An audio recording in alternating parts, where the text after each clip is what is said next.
हर साल वांगुरु हिन साल भी the superior model school Adalpur तरफ़ां स्पोर्ट्स गाला जे नाले सां टूर्नामेंट थी गुज़री, जंहिंमें मुख़्तलिफ़ टीमुनि हिसो वरितो, जंहिंजो फाइनल आदलपुर किंग्स खटे वरितो।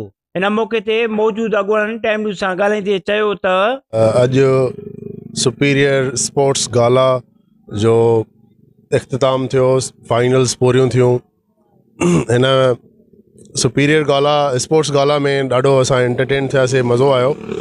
हिन जो रखण जो मक़सदु जेको आहे उहो ॿारनि में जुनून जोश जेको आहे ऐं फिज़िकल एक्टिविटीज़ खे बरक़रार रखण लाइ हीअ असांजो इनकाद रखियो हिन जो। ऐं सुपीरियर स्कूल हमेशह ॿारनि जे लाइ कमु कंदो आहे, चाहे पढ़ाई जूं एक्टिविटीज़ हुजनि, को करिकुलर एक्टिविटीज़ हुजनि। हिन वक़्तु तव्हां ॾिठो, दोस्तनि ॾिठो, ॿारनि ॾाढो इंजॉय कयो, एंटरटेन थिया। ऐं हिन में 4 हाउसिस हुया। फाइनल हाणे तकरीब हले थी, कुझु देरि में डिसाइड थी वेंदो इंशाल्लाह। इन जे थ्रू ॿारनि खे हिकु जेके हेड्स आहिनि उन लीडरशिप जी क्वालिटी पैदा थिए थी ऐं टीम वर्क जी क्वालिटी पैदा थिए थी, गॾिजी कमु करण जी सलाहियत अचे थी। ऐं फिज़िकल एक्टिविटीज़ खे ज़िंदा रखण जी हिकिड़ी सुठो हिकिड़ो प्लेटफॉर्म आहे सुपीरियर स्पोर्ट्स गाला। उन जे थ्रू ॿारनि पंहिंजे पाण खे पेश कयो, पंहिंजूं क्वालिटीज़ ज़ाहिर कयूं स्पोर्ट्समैनशिप जूं। ऐं इंशाल्लाह असां ॾाढा मुतमइन आहियूं ॿारनि मां, जंहिं टीचर्स मां, ऐं जंहिं ज़बरदस्त तरीक़े सां पंहिंजो हे पूरो हिकिड़ो फीस्ट जेको हुयो उहो ख़ुशि असलूबी सां पूरो कयो। ऐं इंशाल्लाह उमेद था कयूं अॻिते बि अहिड़ा प्रोग्राम थींदा रहंदा, ऐं जेका ॿार आहिनि असांजा, असां सां, ऐं कम्यूनिटी आहे असांजी जेका, उहा असां सां सपोर्ट कंदी रहंदी।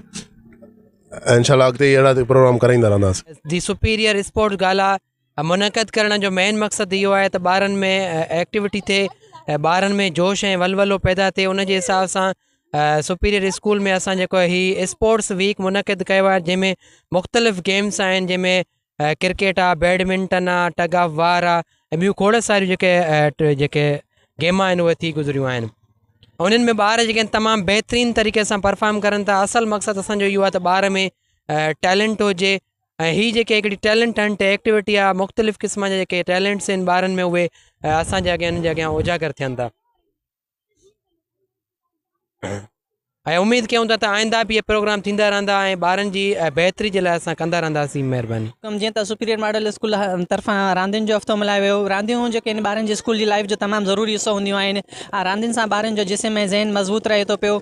इन जे लाइ ॿारनि जे लाइ जेके रांदियूं आहिनि, क्रिकेट, फुटबॉल, आउटडोर गेम्स वग़ैरह जेके थींदियूं आहिनि, तमामु ज़रूरी हूंदियूं आहिनि। इन सां ॿार फ्रेश महसूसु कंदा आहिनि, छो त जॾहिं ॿार आउटडोर गेम्स खेॾंदा उन्हनि जो जिस्म मज़बूत रहंदो, ऐं जिस्म मज़बूत रहंदो त उन्हनि जो जेको आहे दिमाग़ बि फ्रेश रहंदो। Thank U. हुननि टाइम न्यूज़ सां ॻाल्हाईंदे चयो त अहिड़ा स्पोर्ट्स जा प्रोग्राम प्राइवेट स्कूलनि सां गॾोगॾु सरकारी इदारनि में बि थियण घुरिजनि, ऐं ॿारनि खे तालीम सां गॾोगॾु रांदियूं बि ज़रूरी आहिनि। रांदियुनि सां इंसान तंदुरुस्त रहे थो। कैमरामैन टीम सां गॾु माजिद अली कलवड़ो, टाइम न्यूज़ आदलपुर।